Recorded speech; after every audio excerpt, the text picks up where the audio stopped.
aprove ao Senhor que nós falássemos sobre o casamento. Vou falar um pouco sobre a relação do esposo com a esposa, do marido com a mulher. E para isso nós nos debruçaremos sobre alguns dos versos que são os mais atacados pela cultura, que é a primeira epístola de Pedro, no capítulo 3, do verso 1 ao 7. Então, se você está com as escrituras, abra as escrituras que nós iremos nos debruçar sobre esses versos. São bem atacados mesmo, viu? Vocês vão ver aí. Mas antes que nós comecemos a leitura do verso primeiro, peço licença para que façamos a oração. Amém? Então vamos orar. Obrigado, Pai, pela oportunidade de estarmos aqui, Senhor. Obrigado, Pai, pela Igreja Santa, que se coloca diante de Ti, disposta a melhorar em todos os aspectos que precisa melhorar, Senhor. Obrigado, Pai, pela Tua palavra, que é o norte, que nos mostra para onde devemos ir, e não apenas, Senhor. Muito obrigado por não nos ter dado apenas a palavra, mas também caminhar conosco na direção correta por meio do Teu Espírito. Que as minhas palavras, Senhor, não sejam minhas, mas sejam fortemente inspiradas por Ti e alcancem não apenas a mente dos que ouvem, mas possam impregnar o coração. Obrigado, Senhor, por Jesus Cristo, o Filho de Deus que se fez Filho dos homens, para que nós, filhos dos homens, pudéssemos ser feitos filhos de Deus. Obrigado por tudo que Ele fez por nós, e é no nome dEle, no nome poderoso do nosso Senhor e Salvador Jesus Cristo, que todos aqui em uma só voz dizemos: amém. Amados irmãos, uma vez eu ia numa direção lá, tinha uma ponte pequena, que a gente tinha que atravessar para ir para o destino que eu estava indo, e nessa ponte tinha uma placa. Essa placa dizia assim, né? Dê a preferência. Aí não vinha carro tal, nós passamos, fomos lá para o compromisso, e ao final de algumas horas, já na volta, na mesma ponte, só que do outro lado, também tinha uma placa, e curiosamente eu vi que a placa dizia o quê? Dê a preferência, né? Dos dois lados. Aí logo vi, né, que o casamento é formado por Deus para ser assim. Não é para que nós batamos a cabeça, o marido e a mulher. É para que nós entendamos como os dois podem caminhar, dando a preferência, sem que sejamos destruídos. E para que façamos isso efetivamente na nossa vida prática, existem nas Escrituras muitas orientações, aliás, orientações para todos os campos da vida. E para o casamento, que é um elemento tão importante e visceral, central, está no epicentro da nossa caminhada cristã, não poderia ser diferente. Existem orientações muito importantes para o casamento, que estão aqui na 1 de Pedro 3, 1 a 7, que é o que eu sugiro, assim, lhes peço licença, para que tenhamos como texto base do nosso bate-papo aqui, que estamos fazendo hoje. Amém? Então, abra as escrituras aí na 1 de Pedro 3,15 e vamos ler essas orientações. Quantos creem aqui, amados irmãos, que a Bíblia é a palavra do Senhor? Amém? Então, se o que está aqui é a palavra do Senhor, é importante que nós prestemos bastante atenção, e não só isso, que apliquemos na nossa vida. Aqueles que são casados já podem imediatamente fazê-lo, e os que ainda não são, se preparem para o que vir, ou então para aconselhar outros com base não no que nós achamos, mas no que diz a palavra do Senhor. São versos atacados pela Bíblia, hein? Ou pela cultura, versos da Bíblia atacados pela cultura. Vamos lá ler 1 de Pedro 3:1. Olha o que diz assim, ó. Logo a primeira parte aí já é uma confusão grande. Logo na primeira frase desse negócio, eu devia ter escolhido outro texto mesmo, não era? Porque diz, ó: mulheres, sede vós igualmente submissas a vosso próprio marido. Aí começa a confusão. Será que a Bíblia diz que a mulher é de alguma forma inferior ao homem? Diz que deve ser submissa aos maridos, claramente está aí. Mas será que submissão é sinônimo de inferioridade? Como a cultura alega, e a cultura tenta dizer, e o mundo aí tenta colocar nas mulheres a ideia de que ela não deve se submeter ao marido? Será? Se nós formos olhar nas Escrituras, parece que tem muitas indicações que não. que o homem e mulher são igualmente especiais para o Senhor. A própria criação do homem, não é? Se você for abrir em Gênesis capítulo 1, no verso 27, que é a criação do homem, vai dizer que ali Deus criou a sua imagem e semelhança. No final diz, homem e mulher os criou. Então, Gênesis 1, 27, que é inclusive uma das 3 situações no capítulo 1 de Gênesis, que você tem um verbo em hebraico bará, que é criar de forma especial, no máximo da sua criatividade, criar a partir do nada. As Escrituras dizem que Deus criou homem e mulher, sua imagem e semelhança. Então parece que não há uma relação aí da qual se possa dizer que há diferença. Aliás, lá em Gênesis 2, quando a Bíblia diz que Deus vai criar uma ajudadora, auxiliadora para o homem, será que ali no Antigo Testamento o fato de criar uma ajudadora, auxiliadora é inferioridade? Se a gente for ler isso em hebraico, pessoal, o Antigo Testamento, vocês sabem, é escrito em hebraico com algumas partes de aramaico. O Novo Testamento é escrito em grego. Se formos ler Gênesis 2, de 16 em diante, vamos ver que quando Deus cria a mulher como auxiliadora, o termo em hebraico é ezer, que é traduzido por auxiliadora, ajudadora. Será que ezer em hebraico, ou ajudadora, auxiliadora, quer dizer inferior? É uma questão importante, né? Para que nós entendamos a 1 de Pedro, capítulo 3, verso 1, que diz que a mulher deve ser submissa ao homem. Interessante, meus amados irmãos, que o termo ezer em hebraico, que é traduzido em Gênesis 2 por auxiliadora, aparece 16 vezes no Antigo Testamento. Das 16 vezes que ele aparece no Antigo Testamento, apenas 2 vezes esse termo diz respeito a Eva em relação a Adão.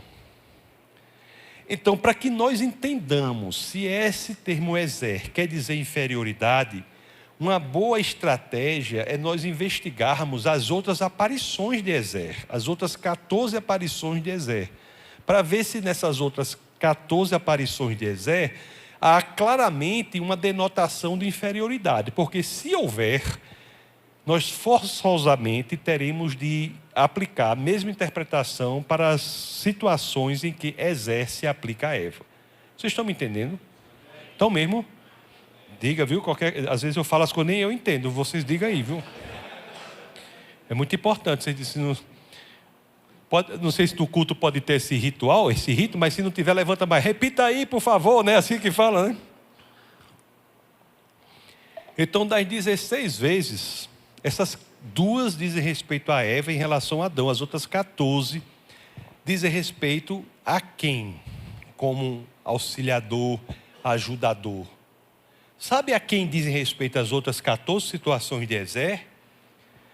Dizem respeito ao próprio Deus, como suportador, ajudador, auxiliador de Israel. O termo em Gênesis 2, que diz que a mulher é auxiliadora, ajudadora do marido, é um termo que 7 vezes mais nas Escrituras diz respeito ao próprio Deus como ajudador, auxiliador, suportador de Israel. Claro? Então nós temos já indícios muito fortes que esse termo, na primeira de Pedro 3:1, de mulher ser submissa ao marido, parece não ser inferioridade. No Novo Testamento tem tantas outras passagens, né? Talvez a que mais salta aos olhos seja a do apóstolo Paulo na carta aos Gálatas, no capítulo 3, no verso 28, quando ele diz: não há homem nem mulher, judeu nem gentil, escravo nem livre, todos são um em Cristo Jesus.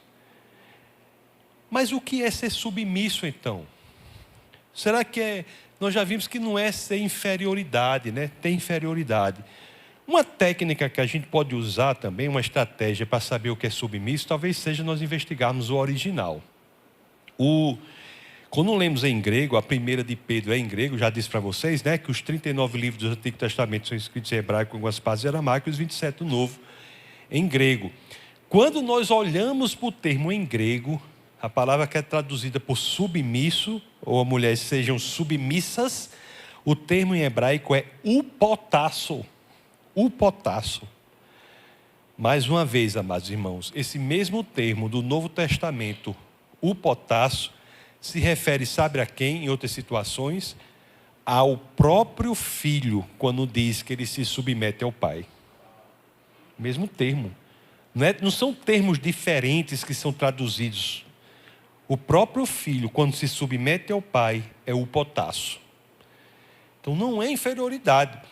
Agora, submissão, eu acho que já disse argumento demais para dizer que não é inferioridade. As mulheres estão entendendo já, os homens também, né?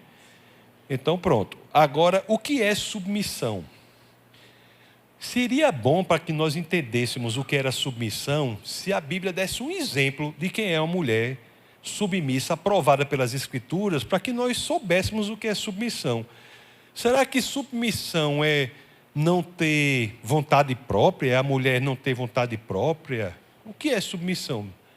Tem um exemplo na Bíblia de mulher aprovada no quesito da submissão.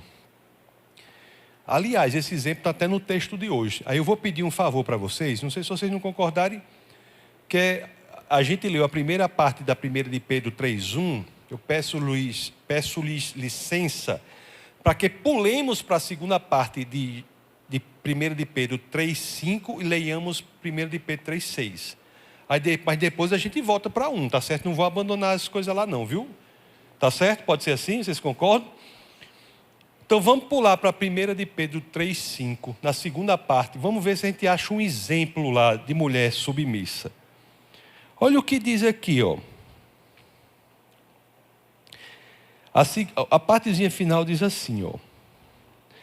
Vamos ler o 5. Pois foi assim também que a si mesmas se ataviaram outrora as santas mulheres que esperavam em Deus, estando submissas a seu próprio marido. Estando submissas ao seu próprio marido. Aqui mais uma vez o potasso. Aí o verso 6 diz, como fazia Sara. Nós temos um exemplo. A Bíblia de vocês fala de Sara também? Como fazia Sara. Depois diz uma coisa aí bem forte sobre Sara que a gente vai ver também, certo? Vou ler para vocês ficarem logo aperreados. Sabe o que é aperreado? Como fazia Sara que obedeceu a Abraão chamando-lhe Senhor. Nós vamos ver isso. Mas Sara é o exemplo dado na Bíblia, em 1 de Pedro 3:6, combinado com a segunda parte de 1 de Pedro 3:5, de uma mulher submissa, da qual fala 1 de Pedro 3:1. Sara. Sara era mulher sem opinião. Quem foi Sara? Bom, um exemplo de mulher submissa. Primeiro, a gente já sabe da irmã Sara que não era uma mulher que não errava, porque a mulher que podia errar. Porque Sara errou uma vez, não foi? Você sabe daquele erro de Sara, não sei se estão lembrados daquilo? Aquele erro que Sara, muito preocupada com a situação de não ter um menino lá, o Isaac, né, o menino da promessa, aí sugeriu ao seu esposo que, lá no Nordeste eu prego assim, tivesse enxerimento. Sabe o que é enxerimento? Não. Pediu ao seu esposo que se deitasse com a escrava Hagar, né? E de onde nasceu Ismael, do qual nasce a nação árabe. Foi um erro, Sara não acreditou na promessa do Senhor. Mas logo depois, Sara chegou a Abraão e disse assim, ó Abraão, eu não sei se chamava Abraão assim, né? Mas ó Abraão, Abraão, eu tenho um entendimento de que Hagar e Ismael devem ser criados, devem viver em outro lugar. Abraão foi contra isso. Disse, que conversa é essa, Sara? Esse menino é meu? Como é que ele vai crescer em outro lugar?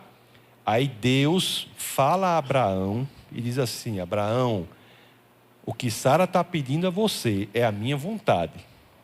Sara, embora tivesse errado, disse para Abraão o que ela achava certo, contra a vontade de Abraão, E Deus confirmou a Abraão que Sara estava naquela situação, sendo a voz de Deus na vida dele.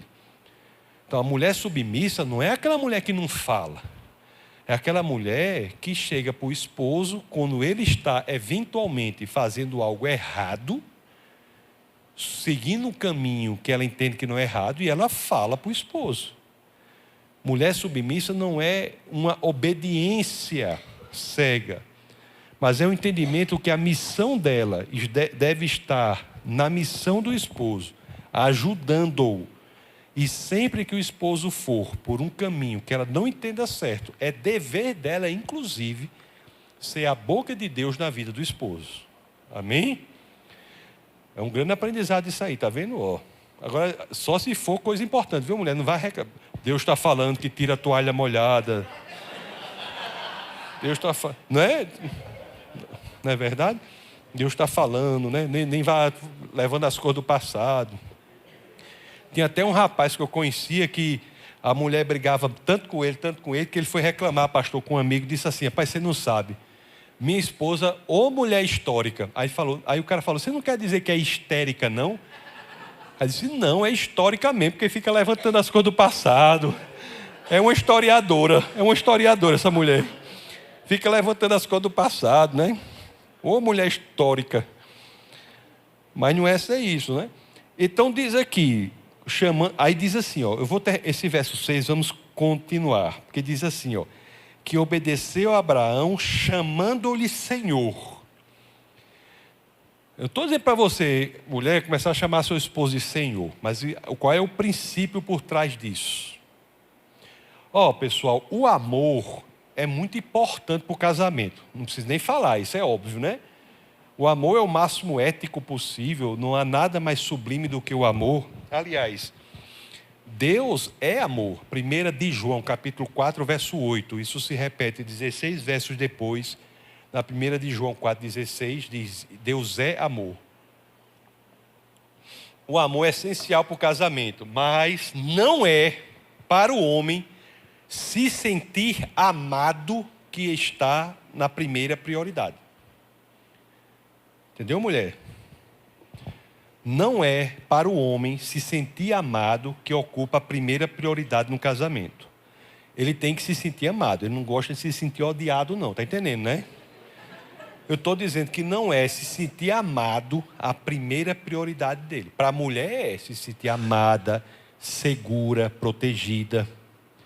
Para o homem é se sentir respeitado. Se sentir respeitado. Então você, mulher cristã, respeita o seu esposo. Tem muita igreja por aí, que não é o caso dessa daqui, nem eu acho que nenhuma em Goiânia, por certo. Mas tem muita igreja por aí que as mulheres se reúnem na igreja para falar do marido. Você acredita? As mulheres se reúnem para falar do marido. Não, porque meu esposo não faz isso, a outra, o meu é muito pior. E daqui a pouco chega o Osama Bin Laden nessa competição do mal. Você está entendendo? Você não vá falar mal do seu marido, muito menos publicamente. Isso se você quiser nutrir um casamento saudável. Não vá. Seu marido tem que se sentir respeitado. Então é isso que as escrituras dizem. As escrituras são sábias, né? Sábias. É o que a palavra de Deus diz. Está entendendo? Não sou eu não. Está aqui na palavra de Deus. Senhor, da qual vos tornastes filhas, praticando o bem, não temendo perturbação alguma. Beleza. Voltemos para o verso 1, de onde nós partimos para o verso 5. Estão me acompanhando? Vamos. Nosso texto base é 1 de Pedro 3, 1 a 7. Voltemos para cá. Submissa a vosso marido. Aí aqui depois vem um princípio que é muito importante para a mulher que é casada com um marido que não é cristão.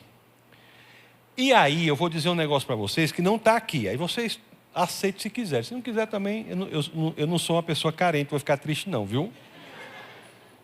Esse princípio aqui, eu acho que a gente pode aplicar até para outros parentes que não são cristãos.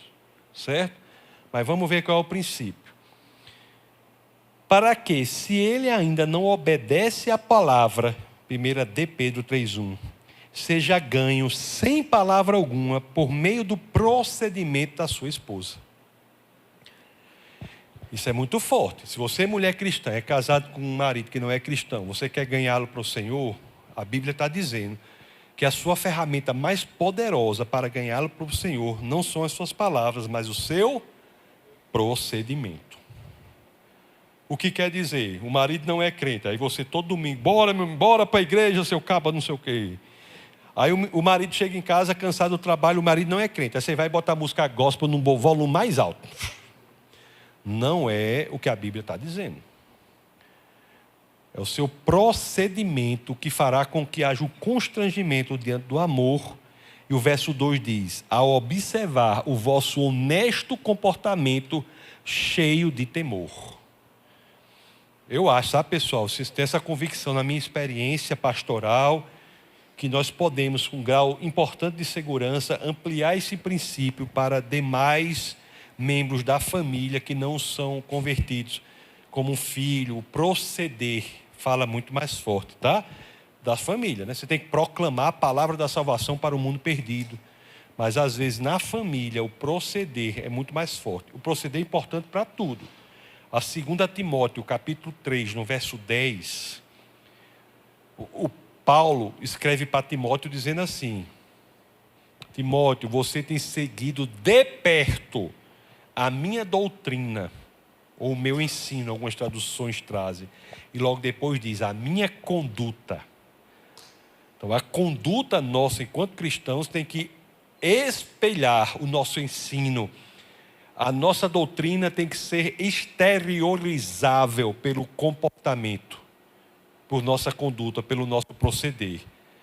Mas a 1 de Pedro 3 está dizendo aí que no caso específico do marido que não é crente, deve ser pelo proceder.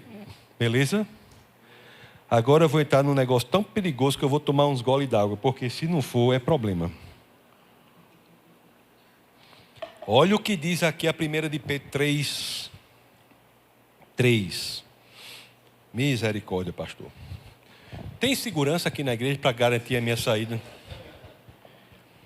Olha o que diz aqui, ó. Não seja, diz para a mulher, viu? Não seja o adorno da esposa, o que é exterior, como frisado de cabelos, adereços de ouro, aparato de vestuário. O que é que outras traduções dizem aí? Que a beleza da mulher não esteja... Alguém tem alguma tradução aí, NVI?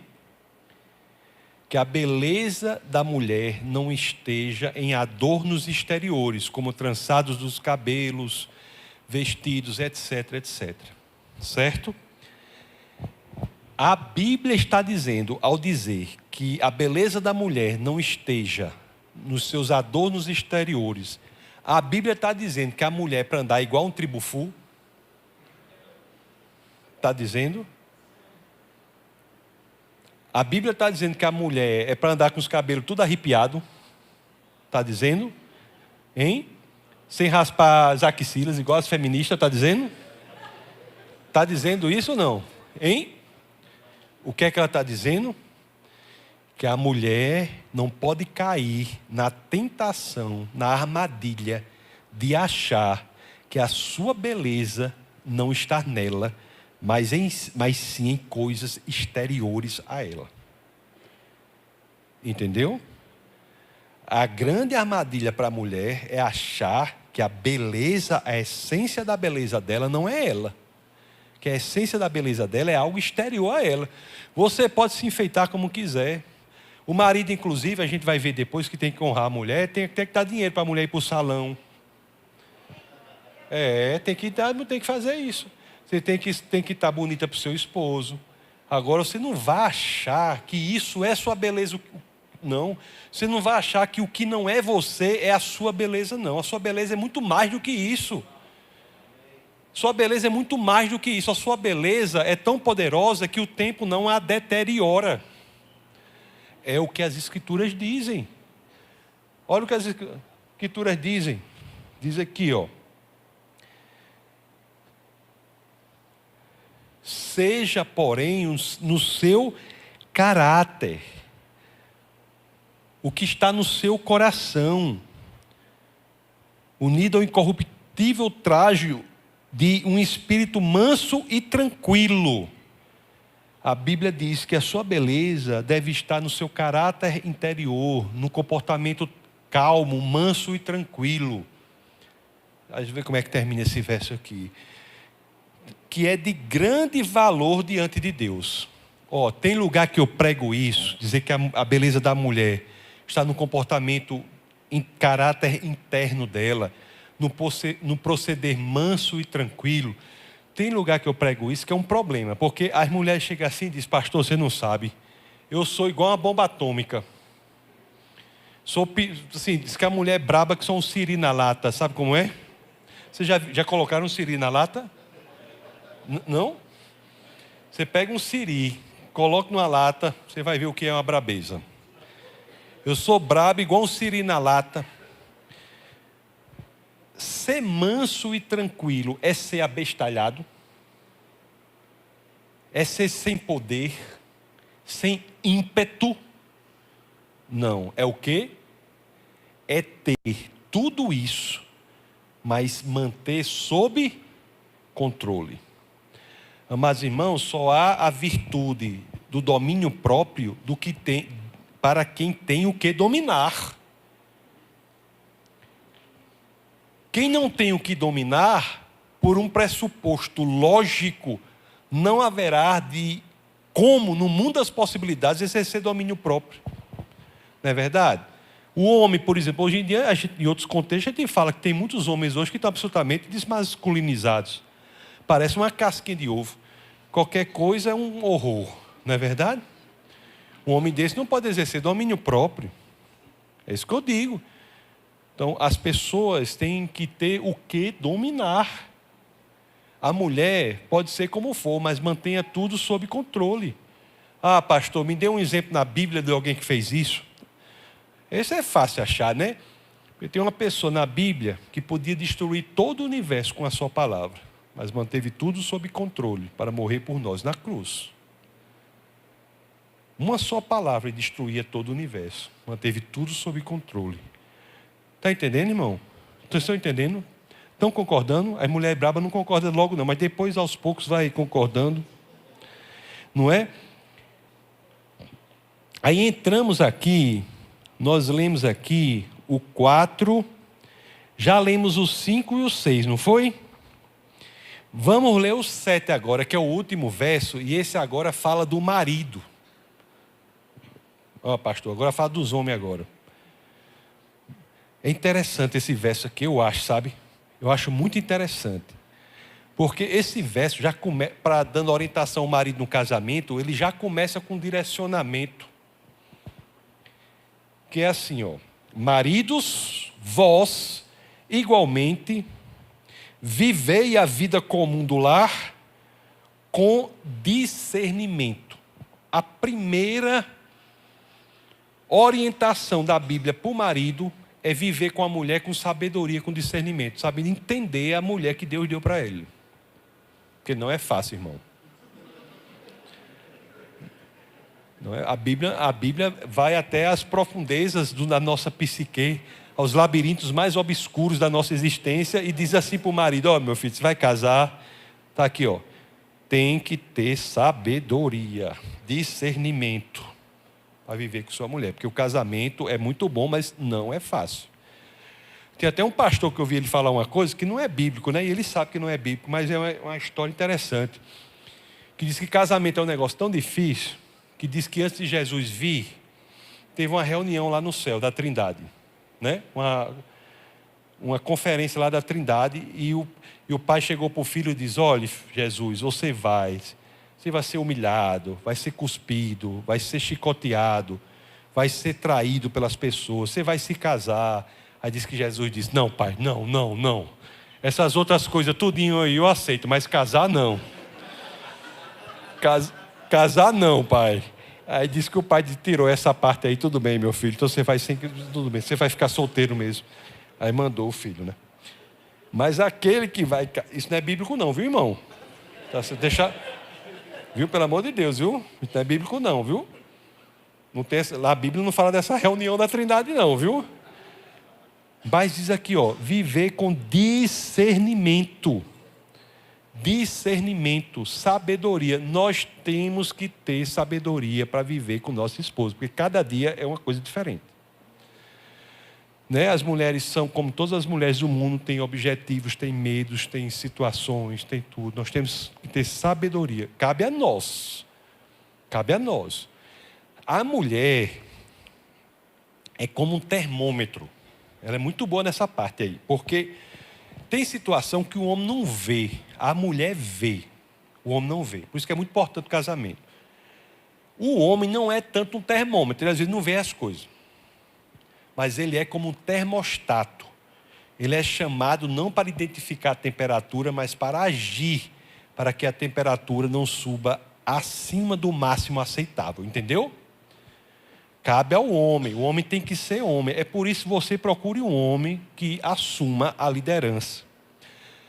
Não existe masculinidade tóxica. Isso não existe. Excesso de masculinidade é uma maravilha. Excesso de masculinidade é excesso de proteção, provisão, liderança. Um homem bater numa mulher é crime, é outro departamento. Certo? Então é muito importante. Então, as mocinhas nas igrejas, eu digo isso todo canto, é muito importante, eu vou dizer aqui também. Vou pedir licença ao pastor para dar essa orientação, se o senhor me permitir. As mocinhas na igreja que estão procurando um rapazinho para orar, né? Para depois noivar, depois casar, procure certo.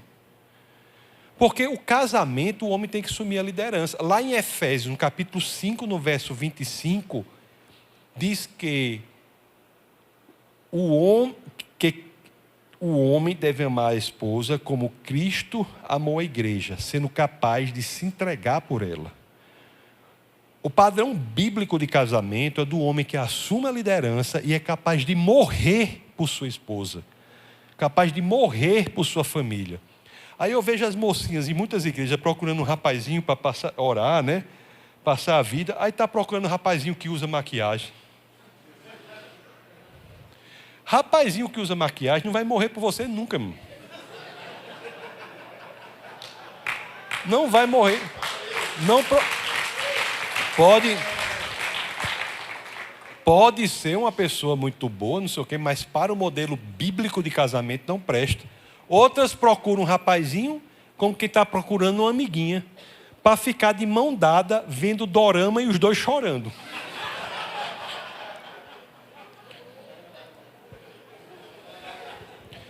Então, você tem que procurar um homem, entendeu? É muito importante isso. E você, homem, tem que ser homem, porque vai dizer aqui depois, ó. Vamos lá. Vós, igualmente, viver a vida comum do lar com discernimento e tendo consideração para com a vossa mulher como parte mais frágil.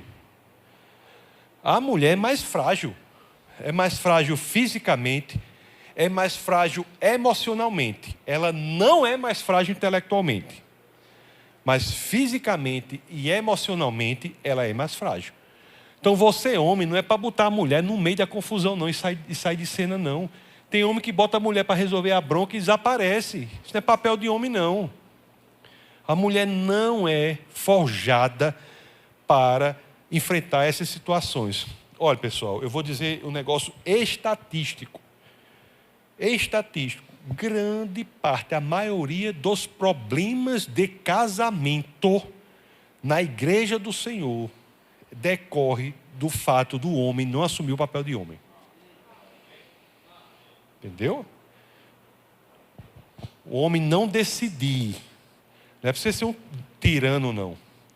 Mas as maiores decisões da sua família cabem a você. O que eu quero dizer, se der errado, a culpa é sua. Não é da sua esposa nem dos seus filhos.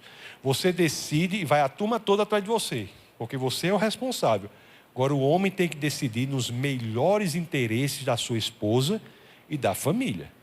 Mas cabe ao homem. Então assuma o seu papel, senão é problema. A mulher é igual a leoa, né? Ela faz tudo, mas não aguenta. Chega um ponto que não aguenta mais. Não é verdade? O homem não é igual a mulher.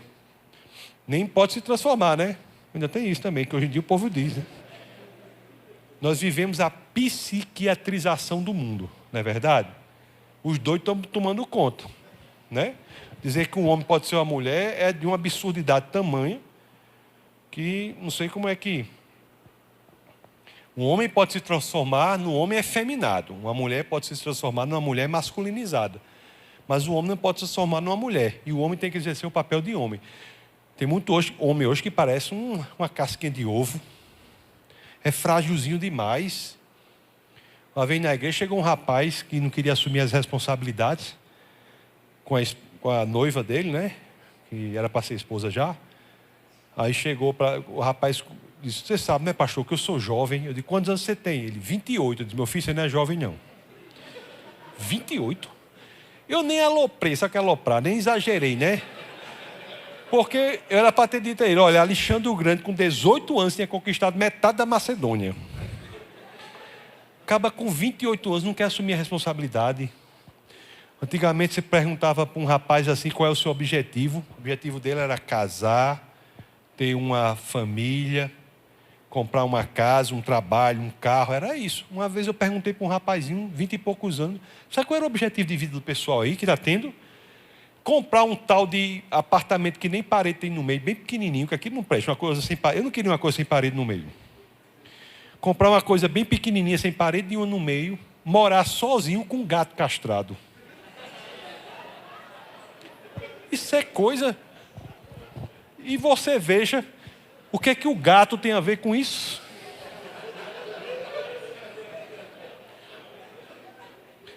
A coisa está... Olha, o ataque está tão feroz, que hoje o povo pensa, até na veterinária, que castrar é bom para o animal.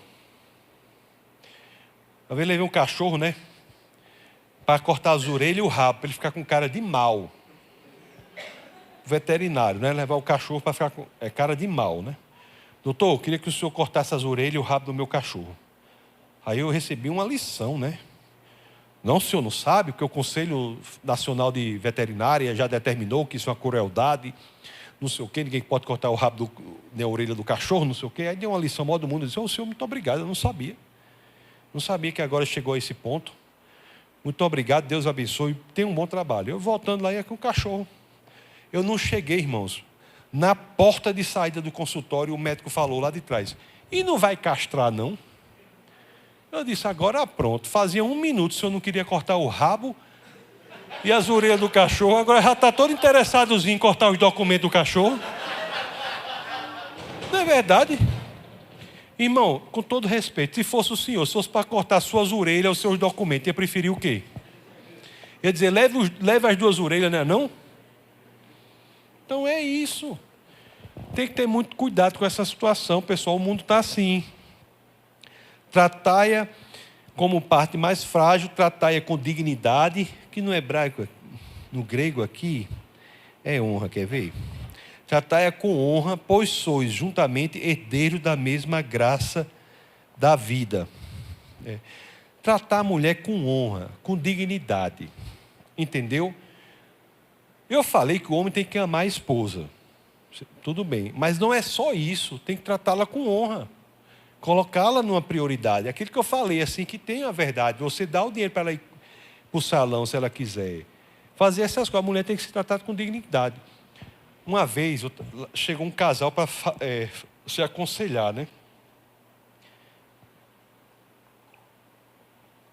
Esse casal era casado há mais de 40 anos.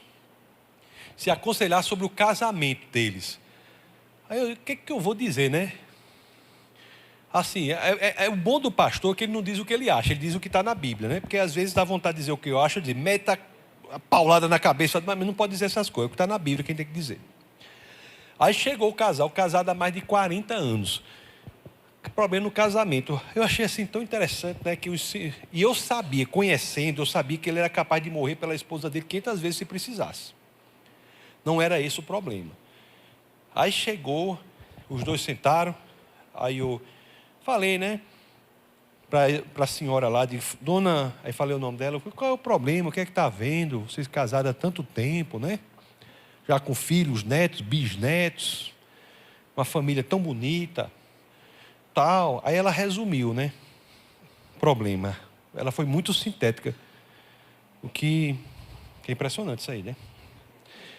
Mas ela resumiu e disse assim: pastor, o problema é que, aí disse o nome do esposo, o problema é que ele não diz que me ama. Já pensou? Ele não diz que me ama.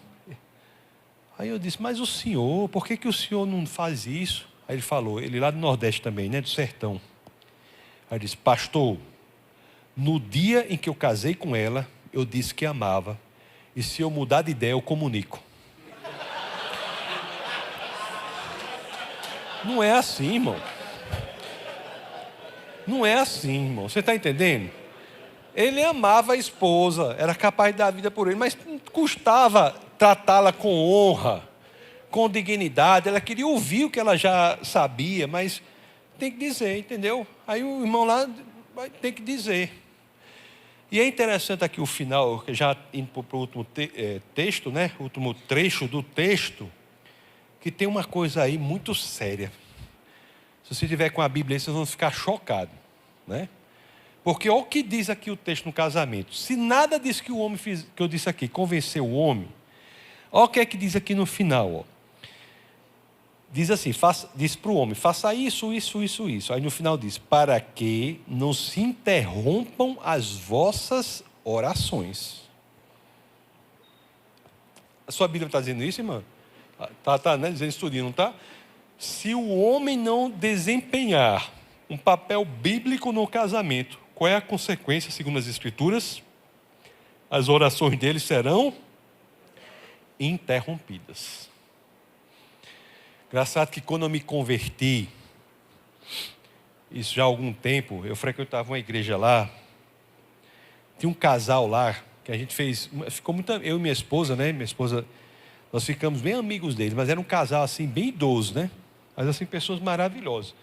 E tinha uma situação que era assim, esse casal, né, eu me lembrei agora falando de casamento, que ela chegava, eu vou até falar o nome deles, sem problema, faz tanto tempo, que é Dona Margarida e seu Irineu. Dona Margarida reclamava de seu Irineu. Reclamava. Aí eu olhava assim, né? Ficava impressionado com aquilo. Seu Irineu fazia assim, aí daqui a pouco quando eu olhava, ela reclamando. Quando eu olhava para seu Irineu estava assim, ó. Dormindo. Aí eu pensava, que homem de controle emocional. Que homem de domínio próprio. A gente precisa aprender com esse ancião, né? A gente precisa aprender com esse ancião como dominar os nervos, como dominar. Aí resultado, sabe o que eu descobri depois? Que Dona Margarida reclamava. Aí seu Irineu ouvia um pouquinho, aí nessa coçada de orelha dele, ele desligava o aparelho auditivo. Ele coçava a orelha e desligava o aparelho auditivo. Dizia que era uma paz celestial, só comparável com a que nós experienciaremos na presença do nosso Senhor e Salvador, onde o regozijo eterno são possíveis e o silêncio pacificador reina sobre todos os seres. Ele desligava o aparelho auditivo. Aí essa história eu me lembrei, porque é o que diz o texto aqui, né? Que se o homem não seguir as orientações da Bíblia, Deus faz com ele a mesma coisa que seu Irineu fazia com Dona Margarida. Não é verdade? Então é tão importante o casamento, que se nós não cultivarmos um casamento segundo a palavra do Senhor, nossas orações não chegam aos céus, de acordo com o que dizem as Escrituras. Mas irmãos, vou repetir essa pergunta para vocês. Vocês realmente, né? Não é da boca para fora, no coração de vocês. Vocês realmente creem que a Bíblia é a palavra de Deus? Então, amados irmãos, é possível ter um casamento de sucesso, né? É possível ter um casamento de sucesso. Ter um casamento em que reine a paz no lar, o porto seguro. Basta que nós sigamos as orientações das Escrituras, peçamos perdão ao esposo e o esposo peça perdão à esposa por eventuais condutas dissonantes com o que diz as Escrituras e passemos a agir de acordo com a Bíblia para que tenhamos o casamento em paz. Amém?